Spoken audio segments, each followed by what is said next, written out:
നമസ്കാരം, goodness evening ന്യൂസിലേക്ക് സ്വാഗതം. പ്രധാന വാർത്തകൾ. കോഴിക്കോട് തിരുവമ്പാടിയിൽ ബസ് പുഴയിലേക്ക് മറിഞ്ഞു, 2 മരണം. ഹരിയാനയിൽ ബിജെപിക്ക് ഹാട്രിക്, ജമ്മു കാശ്മീരിൽ കോൺഗ്രസ് NC സഖ്യം. മധ്യേഷ്യയിൽ സംഘർഷം തുടരുന്നു, നയതന്ത്ര വീഴ്ചയെ വിമർശിച്ച് ഫ്രാൻസിസ് മാർപ്പാപ്പ. യുവ ഡോക്ടറുടെ കൊലപാതകം, പ്രതി സഞ്ജയ് റോയ്ക്കെതിരെ കുറ്റപത്രം സമർപ്പിച്ച CBI.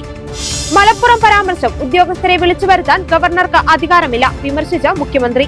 വാർത്തകൾ വിശദമായി. തിരുവമ്പാടിയിൽ KSRTC ബസ് നിയന്ത്രണം വിട്ട പുഴയിലേക്ക് മറിഞ്ഞ് 2 മരണം. നിരവധി പേർക്ക് പരിക്കേറ്റു. ചേരുടെ നില ഗുരുതരമാണെന്നാണ് വിവരം.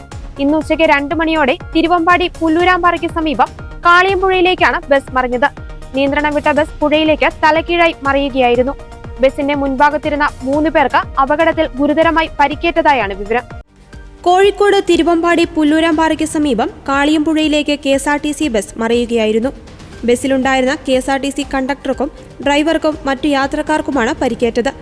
ബസ് റോഡിൽ നിന്ന് നിയന്ത്രണം വിട്ട് പുഴയിലേക്ക് കീഴ്മേൽ മറിയുകയായിരുന്നു. ഇന്നുച്ചയ്ക്ക് 1:30യോടെയാണ് അപകടമുണ്ടായത്. പുഴയോട് ചേർന്ന് കീഴ്മേൽ മറിഞ്ഞ നിലയിലാണ് KSRTC ബസ് കിടന്നിരുന്നത്. കൈവരികളോ സുരക്ഷാ ബാരിക്കേഡുകളോ ഇല്ലാത്ത പാലത്തിൽ നിന്നാണ് ബസ് പുഴയിലേക്ക് മറിഞ്ഞതെന്ന് ദൃക്സാക്ഷികൾ പറഞ്ഞു. പാലത്തിനോട് ചേർന്നുള്ള കലുങ്കിലിടിച്ച ബസ് നിയന്ത്രണം വിട്ട പുഴയിലേക്ക് മറിയുകയായിരുന്നുവെന്ന് നാട്ടുകാർ പറഞ്ഞു. അപകടം നടന്ന ഉടനെ തന്നെ ബസ്സിലുണ്ടായിരുന്ന മുഴുവൻ പേരെയും പുറത്തെത്തിച്ചു. നാട്ടുകാരും പോലീസും ഫയർഫോഴ്സും ചേർന്നാണ് രക്ഷാപ്രവർത്തനം നടത്തിയത്. 4ഓളം പേരെ പുഴയിൽ നിന്നാണ് രക്ഷപ്പെടുത്തിയത്. ഹൈഡ്രോളിക് കട്ടർ ഉൾപ്പെടെ ഉപയോഗിച്ച് ബസിന്റെ ഭാഗങ്ങൾ നീക്കിയ ശേഷമാണ് ചിലരെ പുറത്തെടുത്തത്. സ്ഥലത്തെ രക്ഷാപ്രവർത്തനം തുടരുകയാണ്. മുത്തപ്പൻ പുഴയിൽ നിന്ന് തിരുവമ്പാടിയിലേക്ക് പോവുകയായിരുന്ന KSRTCയുടെ ഓർഡിനറി ബസ്സാണ് അപകടത്തിൽപ്പെട്ടത്. 40ഓളം പേരാണ് ബസ്സിലുണ്ടായിരുന്നതെന്ന് ദൃക്സാക്ഷികൾ പറഞ്ഞു. ബസ്സിൽ ഒരാൾ കുടുങ്ങിക്കിടക്കുന്നുണ്ടെന്ന സംശയത്തെ തുടർന്ന് രക്ഷാപ്രവർത്തനം തുടരുകയാണ്. പരിക്കേറ്റവരെ കോഴിക്കോട് മെഡിക്കൽ കോളേജിലേക്കും തിരുവമ്പാടിയിലെയും മുക്കത്തെയും ആശുപത്രിയിലേക്കുമാണ് കൊണ്ടുപോയത്. പതിറ്റാണ്ടിനു ശേഷം നടന്ന തെരഞ്ഞെടുപ്പിൽ ജമ്മു കാശ്മീരിൽ കോൺഗ്രസ് നാഷണൽ കോൺഫറൻസ് സഖ്യം അധികാരത്തിലേക്ക്. ഉമർ അബ്ദുള്ള മുഖ്യമന്ത്രിയാകും. BJPയുടെ ലീഡ് ജമ്മു മേഖലയിൽ മാത്രം ഒതുങ്ങിയ സാഹചര്യത്തിൽ ഹരിയാനയിൽ തിളക്കമാർന്ന വിജയവുമായി BJP 3ാമതും അധികാരത്തിലേക്ക്. വോട്ടെണ്ണി തുടങ്ങിയപ്പോൾ മുന്നേറിയ കോൺഗ്രസ് പിന്നീട് ചീട്ടുകൊട്ടാരം പോലെ തകർന്നു വീഴുകയായിരുന്നു. തിരഞ്ഞെടുപ്പിൽ ആം ആദ്മി പാർട്ടിക്ക് ചലനമുണ്ടാക്കുവാനായില്ല. നയാബ് സിംഗ് സൈനി തന്നെ വീണ്ടും മുഖ്യമന്ത്രി ആയേക്കുമെന്നാണ് സൂചന. ജമ്മു കാശ്മീരിൽ ഒമർ അബ്ദുള്ള മുഖ്യമന്ത്രിയാകുമെന്ന് National Conference President Farooq Abdullah പ്രഖ്യാപിച്ചിട്ടുണ്ട്. ANCയുടെ കൈപിടിച്ച് ഇന്ത്യ സഖ്യം വ്യക്തമായ ലീഡാണ് കാശ്മീരിൽ നേടിയത്. നാഷണൽ കോൺഫറൻസ് 40 സീറ്റിലും BJP 29 സീറ്റിലും മുന്നിലാണ്. കോൺഗ്രസ് 6 സീറ്റിലുമാണ് ലീഡ് ചെയ്യുന്നത്. ANCയുടെ ഒമർ അബ്ദുള്ള മത്സരിച്ച 2 ഇടങ്ങളിലും മുന്നിലാണ്. ഹരിയാനയിൽ ഹാട്രിക് വിജയമുറപ്പിച്ചാണ് BJP മുന്നേറുന്നത്. 90 സീറ്റിൽ 50 ഇടത്തിലും BJP ലീഡ് നിലനിർത്തിയിട്ടുണ്ട്. BJP പാളയത്തിൽ സർക്കാർ രൂപീകരണത്തിനുള്ള തിരക്കിട്ട നീക്കങ്ങൾ തുടങ്ങിയെന്നാണ് റിപ്പോർട്ടുകൾ. വൈകിട്ട് പാർട്ടി ജനറൽ സെക്രട്ടറിമാരുടെ അടിയന്തര യോഗം BJP ദേശീയ അധ്യക്ഷൻ JP നഡ്ഡ വിളിച്ചു ചേർത്തിട്ടുണ്ട്. വോട്ടെണ്ണലിന്റെ ആദ്യഘട്ടത്തിൽ വ്യക്തമായ ലീഡ് പുലർത്തിയിരുന്ന കോൺഗ്രസിന്റെ ലീഡ് 2ാം മണിക്കൂറിൽ കുത്തനെ ഇടിയുകയായിരുന്നു. ജമ്മു കാശ്മീരിൽ 10 വർഷത്തെ ഇടവേളയ്ക്ക് ശേഷമാണ് മണ്ഡലങ്ങളിലേക്കുള്ള നിയമസഭാ തെരഞ്ഞെടുപ്പ് നടക്കുന്നത്. 2019 ഓഗസ്റ്റിൽ ആർട്ടിക്കിൾ 370 റദ്ദാക്കിയതിനു ശേഷം ജമ്മു കാശ്മീരിൽ നിയമസഭാ തെരഞ്ഞെടുപ്പ് നടക്കുന്നത് ഇതാദ്യമായാണ്. ഇത് മുൻ സംസ്ഥാനത്തെ ജമ്മു ആൻഡ് കാശ്മീർ, ലഡാക്ക് എന്നീ കേന്ദ്രഭരണ പ്രദേശങ്ങളായി വിഭജിച്ചു. 3 ഘട്ടങ്ങളിലായി നടന്ന തെരഞ്ഞെടുപ്പിൽ 63.88% വോട്ടർ പങ്കാളിത്തമുണ്ടായതായി തെരഞ്ഞെടുപ്പ് കമ്മീഷൻ അറിയിച്ചു. ജമ്മു കാശ്മീർ നാഷണൽ കോൺഫറൻസും കോൺഗ്രസും 2024 നിയമസഭാ തെരഞ്ഞെടുപ്പിൽ ഒരുമിച്ച് പോരാടാൻ തീരുമാനിച്ചു. മറുവശത്ത് പീപ്പിൾസ് ഡെമോക്രാറ്റിക് പാർട്ടിയും ഭാരതീയ ജനതാ പാർട്ടിയും വെവ്വേറെ മത്സരിച്ചു. 2018 ജൂണിൽ മെഹബൂബ മുഫ്തിയുടെ PDPക്കുള്ള പിന്തുണ പിൻവലിച്ചതോടെ ജമ്മു കാശ്മീരിലെ PDP-BJP സഖ്യം തകർന്നതിനെ തുടർന്ന് അന്നത്തെ രാഷ്ട്രപതി രാംനാഥ് കോവിന്ദ് മേഖലയിൽ ഗവർണർ ഭരണം ഏർപ്പെടുത്തി. P. വിജയൻ സംസ്ഥാനത്തെ പുതിയ ഇന്റലിജൻസ് മേധാവി. മനോജ് എബ്രഹാം ക്രമസമാധാന ചുമതലയുള്ള ADGP-ആയി മാറിയ ഒഴിവിലേക്കാണ് നിയമനം. MR അജിത് കുമാറിന്റെ റിപ്പോർട്ടിന്റെ അടിസ്ഥാനത്തിൽ മുൻപ് സസ്പെൻഡ് ചെയ്യപ്പെട്ട ഉദ്യോഗസ്ഥനാണ് P. വിജയൻ. A. അക്ബറിനെ പോലീസ് അക്കാദമി ഡയറക്ടറായി നിയമിച്ചു. കോഴിക്കോട്ടെ ട്രെയിനിന് തീയിട്ട കേസിലെ പ്രതിയുടെ യാത്രാ വിവരങ്ങൾ ചോർത്തിയെന്നായിരുന്നു P. വിജയനെതിരായ ആരോപണം. എന്നാൽ MR അജിത് കുമാറിന്റെ കണ്ടെത്തൽ അന്വേഷണത്തിൽ തള്ളിയിരുന്നു. തുടർന്ന് P. വിജയനെ സർവീസിൽ തിരിച്ചെടുക്കുകയായിരുന്നു. സർവീസിൽ തിരിച്ചെടുത്ത ഉദ്യോഗസ്ഥനാണിപ്പോൾ നിർണായക പദവിയിലെത്തുന്നത്. ആരോപണ വിധേയനായ ADGP MR അജിത് കുമാറിനെ ക്രമസമാധാന ചുമതലയിൽ നിന്ന് മാറ്റിയതോടെയാണ് ഇന്റലിജൻസ് വിഭാഗം മേധാവിയായിരുന്ന മനോജ് എബ്രാഹിമിനെ പകരം ചുമതല നൽകുന്നത്. മനോജ് എബ്രാഹിമിനെ നിയമിച്ചുകൊണ്ട് ഉത്തരവിറക്കിയിരുന്നെങ്കിലും പുതിയ ഇന്റലിജൻസ് വിഭാഗം മേധാവിയെ നിയമിച്ചുകൊണ്ട് ഇതുവരെ ഉത്തരവിറങ്ങിയിരുന്നില്ല. നിയമസഭ നടക്കുന്നതിനാൽ പകരം ഉദ്യോഗസ്ഥൻ വരാത്തതിനാൽ ക്രമസമാധാന ചുമതല മനോജ് എബ്രാഹിം ഏറ്റെടുത്തിരുന്നില്ല. ADGPമാരായ S. Sreejith, P. Vijayan, H. Venkatesh എന്നിവരെയായിരുന്നു പുതിയ ഇന്റലിജൻസ് മേധാവിയായി സർക്കാർ പരിഗണിച്ചിരുന്നത്.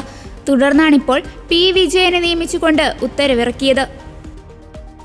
മധ്യേഷ്യയിലെ സംഘർഷം അവസാനിപ്പിക്കുന്നതിൽ അമേരിക്ക ഉൾപ്പെടെയുള്ള ലോകശക്തികളുടെ നയതന്ത്ര വീഴ്ചയെ വിമർശിച്ച ഫ്രാൻസിസ് മാർപ്പാപ്പ. ഇസ്രായേലിനു നേരെ ഹമാസ് ഭീകരർ നടത്തിയ ഭീകരാക്രമണത്തിന്റെ 1-ാം വാർഷികത്തോടനുബന്ധിച്ച് മധ്യേഷ്യയിലെ കത്തോലിക്ക വിശ്വാസികൾക്ക് എഴുതിയ കത്തിലാണ് മാർപ്പാപ്പ വൻ ശക്തി രാജ്യങ്ങളെ വിമർശിച്ചത്. ഒരു വർഷമായി തുടരുന്ന സംഘർഷം പരിഹരിക്കുന്നതിൽ ലോകശക്തികളുടെ ലജ്ജാകരമായ കഴിവില്ലായ്മയാണ് പ്രകടമായതെന്ന് മാർപ്പാപ്പ ചൂണ്ടിക്കാട്ടി. ഞാൻ നിങ്ങളെക്കുറിച്ചും ഓർക്കാറും പ്രാർത്ഥിക്കാറുമുണ്ട്. പ്രതികാരത്തിനുള്ള ആഗ്രഹത്തോടൊപ്പം പകയും വർദ്ധിച്ചുകൊണ്ടിരിക്കുകയാണ്. അതേസമയം ഏറ്റവും ആവശ്യമുള്ളതും ഏറ്റവും ആഗ്രഹിക്കുന്നതുമായ സംവാദവും സമാധാനവും എന്താണെന്ന് കുറച്ചാളുകൾ ശ്രദ്ധിക്കണമെന്നും പാപ്പ കൂട്ടിച്ചേർത്തു. യുദ്ധം പരാജയമാണ്. ആയുധങ്ങൾ ഭാവി കെട്ടിപ്പടുക്കുന്നില്ല, മറിച്ച് അതിനെ നശിപ്പിക്കുന്നു. അക്രമം ഒരിക്കലും സമാധാനം നൽകുന്നില്ല. ചരിത്രം ഇത് തെളിയിക്കുന്നു. എന്നിരുന്നാലും വർഷങ്ങളായി തുടരുന്ന സംഘർഷങ്ങൾ നമ്മയൊന്നും പഠിപ്പിച്ചിട്ടില്ല എന്നും മാർപ്പാപ്പ പറഞ്ഞു. വിശുദ്ധ നാട്ടിൽ വസിക്കുന്ന സമാധാനത്തിനായി ദാഹിക്കുന്ന നിസ്സഹായരായ അജഗണത്തിന് അവിടെ തുടരാൻ ആഗ്രഹിക്കുന്നതിന് നന്ദി പറയുന്നതായി മാർപ്പാപ്പ പറഞ്ഞു. വിശുദ്ധ നാട്ടിലെ കത്തോലിക്കരെ ദൈവം സ്നേഹിക്കുന്നു. ചുറ്റുമുള്ള ഇരുട്ടിൽ അകപ്പെടാൻ അനുവദിക്കാതെ ഫലം കായ്ക്കാനും ജീവൻ നൽകാനുമുള്ള ഒരു വഴി കണ്ടെത്തുവാൻ നിങ്ങൾ ശ്രമിക്കണമെന്നും മാർപ്പാപ്പ കൂട്ടിച്ചേർത്തു. ലോകസമാധാനത്തിനായി ഇന്നലെ ആഗോള കത്തോലിക്ക സഭ ഉപവാസ പ്രാർത്ഥനാ ദിനമായി ആചരിച്ചിരുന്നു. ഇതോടനുബന്ധിച്ച് ഞായറാഴ്ച വൈകുന്നേരം റോമിലെ മേരി മേജർ ബസിലിക്കയിലെത്തിയ ഫ്രാൻസിസ് മാർപ്പാപ്പ ജപമാല പ്രാർത്ഥന നടത്തിയിരുന്നു. ഞായറാഴ്ച വൈകുന്നേരം ത്രികാല ജപ പ്രാർത്ഥനയ്ക്കു ശേഷം നൽകിയ സന്ദേശത്തിൽ പശ്ചിമേഷ്യയിൽ ഉടൻ വെടിനിർത്താൻ എല്ലാവരും തയ്യാറാകണമെന്ന് മാർപ്പാപ്പ അഭ്യർത്ഥിച്ചു. ഇന്ത്യയും മാലിദ്വീപും തമ്മിലുണ്ടായ അഭിപ്രായ വ്യത്യാസങ്ങളെല്ലാം പറഞ്ഞു തീർത്ത് പരസ്പര സഹകരണത്തിന് നരേന്ദ്രമോദിയും മാലിദ്വീപ് പ്രസിഡന്റ് മുഹമ്മദ് മൊയ്സുവും 7 കരാറുകളിൽ ഒപ്പുവെച്ചു. സാമ്പത്തിക രംഗത്തും സമുദ്ര സുരക്ഷയിലും സഹകരണത്തിനടക്കം ഇരു നേതാക്കളും ദില്ലിയിൽ നടത്തിയ ചർച്ചയിൽ ധാരണയിലെത്തി. ഇന്ത്യയുടെ സുരക്ഷയെ ബാധിക്കുന്ന യാതൊരു നീക്കവും മാലിദ്വീപിന്റെ ഭാഗത്തുനിന്ന് ഉണ്ടാകില്ലെന്ന് പ്രസിഡന്റ് മുഹമ്മദ് മൊയ്സു ഉറപ്പു നൽകി. മാലിദ്വീപുമായി എക്കാലവും അടുത്ത ബന്ധം കാത്തുസൂക്ഷിക്കുന്ന നിലപാടാണ് ഇന്ത്യയുടേതെന്ന് പ്രധാനമന്ത്രി നരേന്ദ്രമോദി പറഞ്ഞു. ഭാവിയിൽ നിരവധി പദ്ധതികളിൽ ഇരു രാജ്യങ്ങളും സഹകരിക്കുമെന്നും അദ്ദേഹം പ്രഖ്യാപിച്ചു. കോവിഡ് സമയത്ത് വാക്സിൻ അല്ലെങ്കിൽ കുടിവെള്ളം തുടങ്ങി ആവശ്യ സാമഗ്രികൾ എത്തിക്കുന്നതിലൂടെ ഇന്ത്യ എപ്പോഴും മാലിദ്വീപിന്റെ നല്ല അയൽക്കാരനായിരുന്നു. മാലിദ്വീപിൽ ഇന്ത്യയുടെ സഹകരണത്തോടെ നിർമ്മിച്ച വിമാനത്താവളത്തിന്റെ ഉദ്ഘാടനം നടന്നു. 700ഓളം സാമൂഹിക ഭവന യൂണിറ്റുകൾ ഇന്ത്യ കൈമാറി. മാലിദ്വീപിൽ അടുത്തിടെ പ്രവർത്തനക്ഷമമായ കുടിവെള്ള പദ്ധതിയിലൂടെ 28 ദ്വീപുകളിലെ 30,000-ഓളം ജനങ്ങൾക്ക് ശുദ്ധജലം ലഭിച്ചതായും പ്രധാനമന്ത്രി പറഞ്ഞു. ഇന്ത്യ വിരുദ്ധ നയങ്ങളുമായി അധികാരത്തിലേറിയ മാലിദ്വീപ് പ്രസിഡന്റ് മുഹമ്മദ് മൊയ്സു ഇന്ത്യയുമായി സഹകരിച്ച് മുന്നോട്ടു പോകലാണ് നയമെന്നാണ് പ്രഖ്യാപിച്ചത്. 7-ലധികം ധാരണാപത്രങ്ങളിൽ ഇരു രാജ്യങ്ങളും ഒപ്പിട്ടു. റുപേ കാർഡ് മാലിദ്വീപിലും ലഭ്യമാക്കുന്നതിന്റെ ഉദ്ഘാടനവും ചർച്ചയ്ക്ക് ശേഷം നടന്നു. എന്നാൽ ഇന്ത്യൻ സേനാ വിഭാഗത്തെ മാലിദ്വീപിൽ പുനഃസ്ഥാപിക്കുന്നതിൽ ചർച്ചയുണ്ടായില്ലെന്നാണ് സൂചന. ബംഗളൂരുവിൽ മാലിദ്വീപിന്റെ പുതിയ കോൺസുലേറ്റ് തുറക്കുന്നതിലും ചർച്ച നടന്നതായി പ്രധാനമന്ത്രി നരേന്ദ്രമോദി അറിയിച്ചു. മാലിദ്വീപ് ജനങ്ങളുടെ ക്ഷേമവും പുരോഗതിയും ഉറപ്പാക്കുന്ന നടപടികൾക്ക് ഇന്ത്യ പ്രതിജ്ഞാബദ്ധമാണെന്നും മോദി അറിയിച്ചു. ഇന്ത്യയിൽ നിന്ന് കൂടുതൽ വിനോദസഞ്ചാരികളെ പ്രതീക്ഷിക്കുന്നുണ്ടെന്നും സമുദ്ര വ്യാപാര കരാർ അവസാനഘട്ട ചർച്ചയിലാണെന്നും മുഹമ്മദ് മൊയ്സു അറിയിച്ചു. ഇന്ത്യ പുറത്തുപോകുക എന്ന മുദ്രാവാക്യമുയർത്തി മൊയ്സു അധികാരത്തിലെത്തിയ ശേഷം ഇരു രാജ്യങ്ങൾക്കുമിടയിലെ ബന്ധം ഉലഞ്ഞിരുന്നു.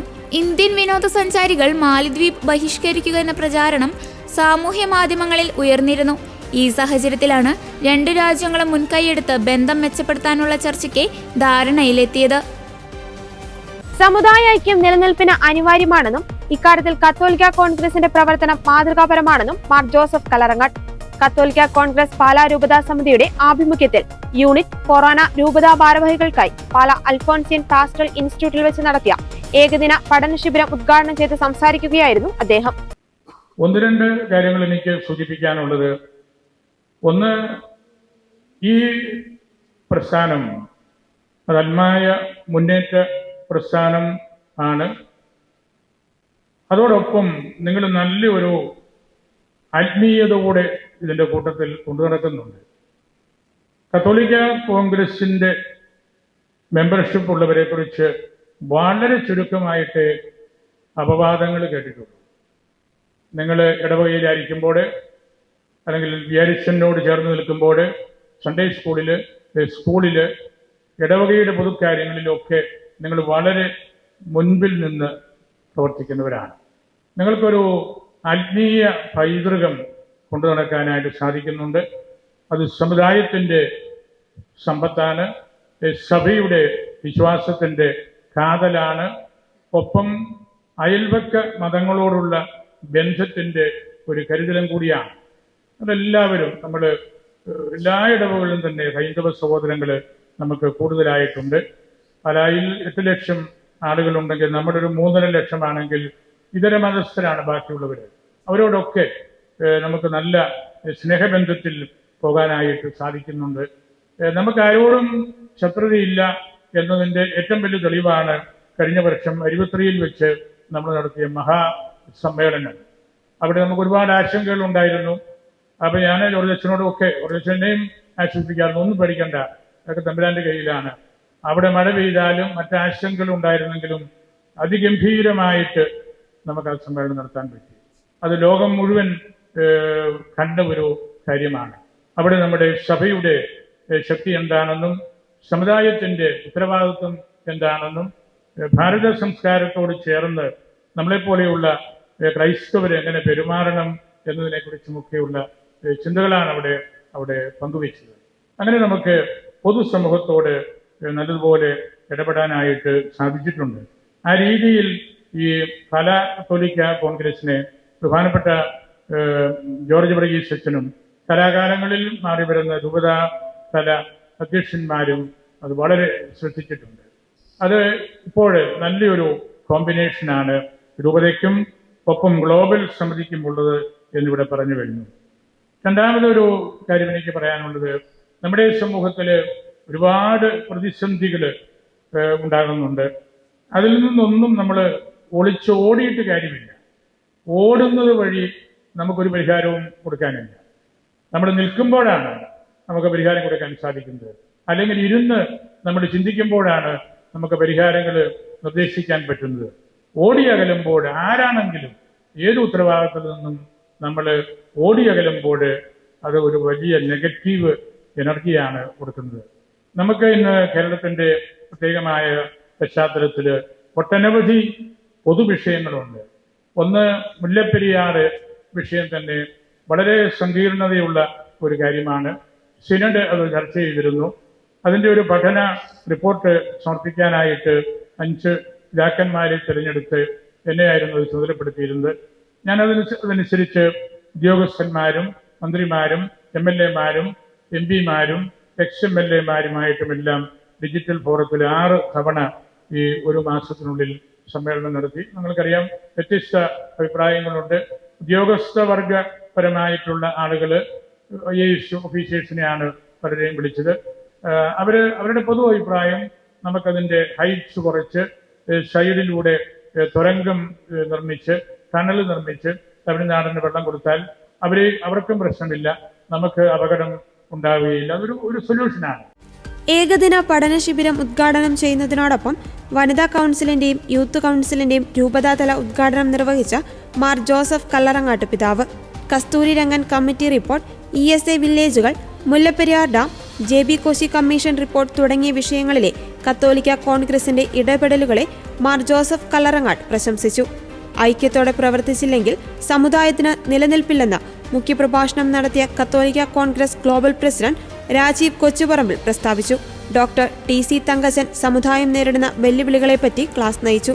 പാലാ രൂപത പ്രസിഡന്റ് എമ്മാനുവേൽ നെതിരി അധ്യക്ഷത വഹിച്ച യോഗത്തിൽ റവറന്റ് ഡോക്ടർ ജോർജ് വർഗീസ് ഞാറക്കുന്നേൽ, കത്തോലിക്ക Congress global committee director reverend father Philip Kaviyil, Jose Vattukulam, കത്തോലിക്ക Congress general secretary doctor Josekutty Ozhukayil എന്നിവർ ചർച്ചകൾക്ക് നേതൃത്വം നൽകി.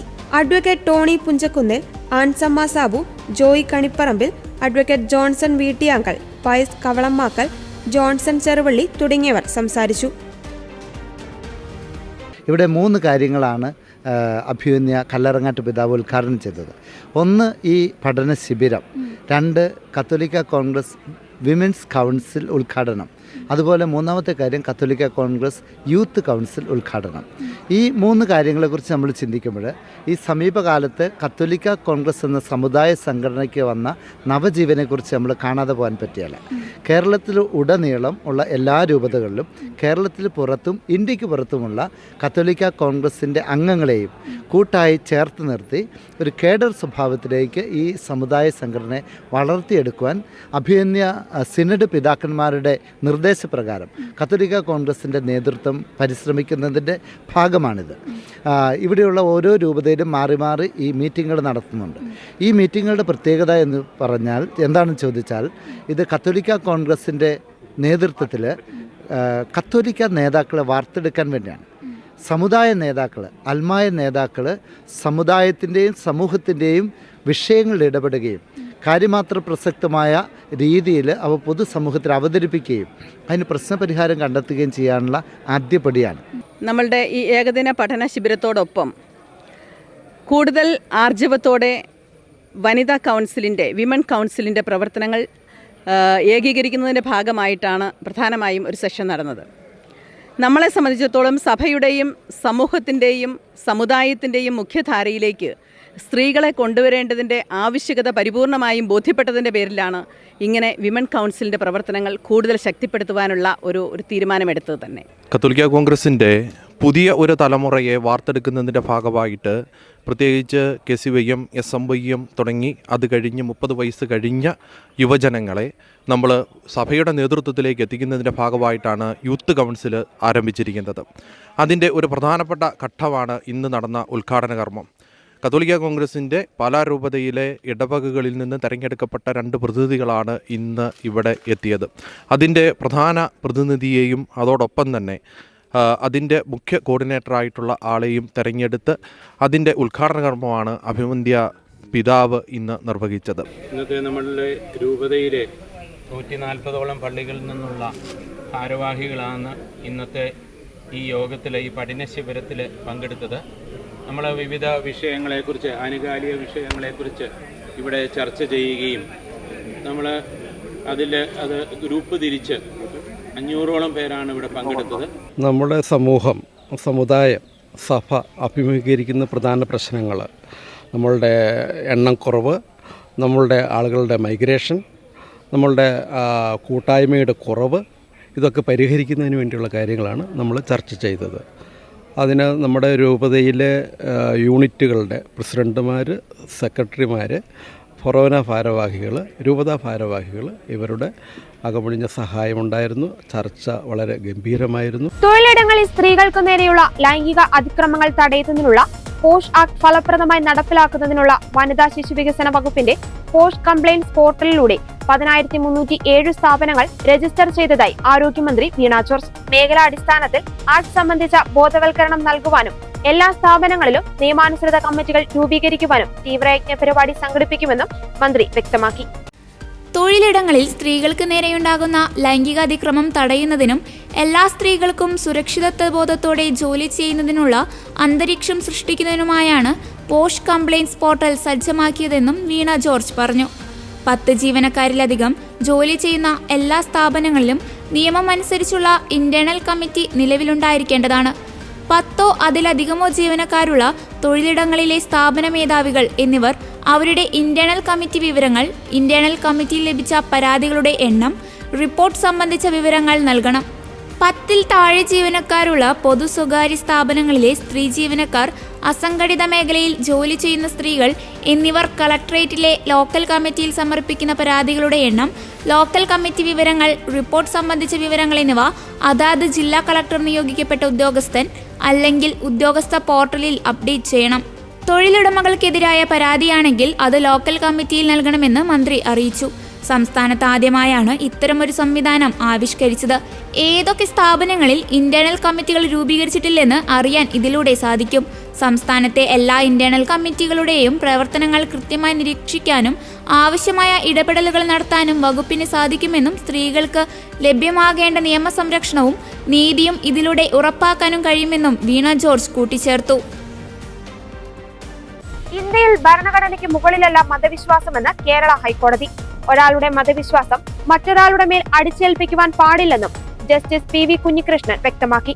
മുൻമന്ത്രി ഡോക്ടർ തോമസ് ഐസക്കിന് ഹസ്തദാനം നൽകിയ മുസ്ലിം പെൺകുട്ടിയെ അപകീർത്തിപ്പെടുത്തിയെന്ന കേസ് റദ്ദാക്കണമെന്ന് ആവശ്യപ്പെട്ട് കോട്ടകൽ സ്വദേശി അബ്ദുൾ നൌഷാദ് നൽകിയ ഹർജി തള്ളിയാണ് ഹൈക്കോടതിയുടെ നിരീക്ഷണം. 2017 കോഴിക്കോട് കാരന്തൂർ മർക്കസ് കോളേജിൽ അന്ന് ധനമന്ത്രിയായിരുന്ന തോമസ് ഐസക് വിദ്യാർത്ഥികളുമായി സംവാദത്തിന് എത്തിയിരുന്നു. സമ്മാനദാനത്തിനിടെ അദ്ദേഹം വിദ്യാർത്ഥികൾക്ക് ഹസ്തദാനം നൽകി. കൂട്ടത്തിൽ LLBക്ക് പഠിക്കുന്ന മുസ്ലിം പെൺകുട്ടിയുമുണ്ടായിരുന്നു. ഈ ദൃശ്യമടക്കം സാമൂഹിക മാധ്യമങ്ങളിൽ പ്രചരിപ്പിച്ച ഹർജിക്കാരനായ അബ്ദുൾ നൌഷാദ് വിദ്യാർത്ഥിനി ശരീഅത്ത് നിയമം ലംഘിച്ചെന്ന് ആരോപിക്കുകയും ചെയ്തു. തുടർന്നാണ് തനിക്കും കുടുംബത്തിനും അപകീർത്തിയുണ്ടാക്കിയെന്ന് കാട്ടി പെൺകുട്ടി പരാതിപ്പെട്ടതും കുന്ദമംഗലം പോലീസ് കേസെടുത്തതും. തനിക്കെതിരെ ചുമത്തിയ വകുപ്പുകൾ നിലനിൽക്കുന്ന വാദവുമായാണ് അബ്ദുൾ നൌഷാദ് ഹൈക്കോടതിയെ സമീപിച്ചത്. തനിക്ക് സമ്മാനം നൽകിയ സംസ്ഥാന മന്ത്രിക്ക് സ്വന്തം ഇഷ്ടപ്രകാരം ഹസ്തദാനം നൽകിയ പെൺകുട്ടിയോട് വിയോജിക്കാനും വിമർശിക്കാനും ഹർജിക്കാരനെ എന്ത് കാര്യമെന്നാണ് ഹൈക്കോടതി ചോദിച്ചത്. ഇഷ്ടമുള്ള മതവിശ്വാസം പിന്തുടരാനല്ലാതെ മറ്റുള്ളവരിൽ അടിച്ചേൽപ്പിക്കാൻ ആർക്കും അവകാശമില്ലെന്ന് ഹൈക്കോടതി ചൂണ്ടിക്കാട്ടി. മതാചാരങ്ങൾ പാലിക്കാൻ ആരെയും നിർബന്ധിക്കരുതെന്ന് ഖുർആൻ വചനങ്ങളിലും വ്യക്തമാണെന്നും ഇന്ത്യയിൽ പരമാധികാരം ഭരണഘടനയ്ക്കാണെന്നും ജസ്റ്റിസ് P കുഞ്ഞികൃഷ്ണൻ ഓർമ്മപ്പെടുത്തി.